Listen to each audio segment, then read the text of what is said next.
right. The first thing I would like to say about women in STEM fields is that they've always been underrepresented.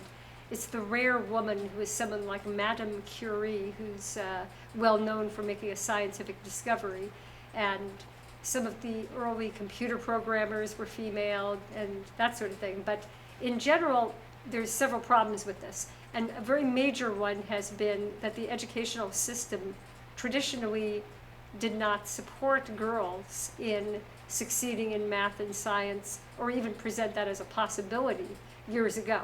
In fact, many girls would have been discouraged from majoring in something like chemistry or another science because maybe their parents or teachers would say to them, they're never going to let you do anything, you're just going to be washing up the test tubes in the back room or something like that.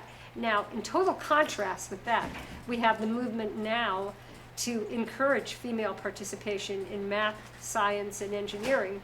And I can tell you that years ago when I was at UCLA and I took my first programming class, Engineering 10, in the engineering building, I was in the information science graduate school at the time. There was a series of pictures on the wall that showed graduating classes of women who had majored in engineering. And for most of the years of the school, decades, there was not a single female face in the photographs. And then all of a sudden one day there was one woman. And then it went along and then there were quite a few more. And I would imagine now that they maybe have a pretty substantial percentage that are female graduates in that field.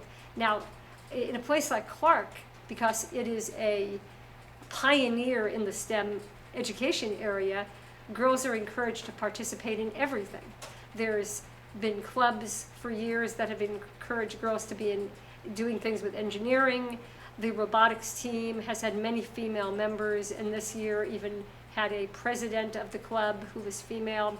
And if you look at the number of girls enrolling in higher mathematics and in AP sciences and that sort of thing, you're finding a substantial number of female students who are doing this. So I think that's going to really help to produce the changes. But there still needs to be support in the industry areas to make sure that women that go into STEM fields are given the same opportunities, that they are promoted, that they're given a chance to go into management and that sort of thing. And I think we'll see more and more of that in the years to come.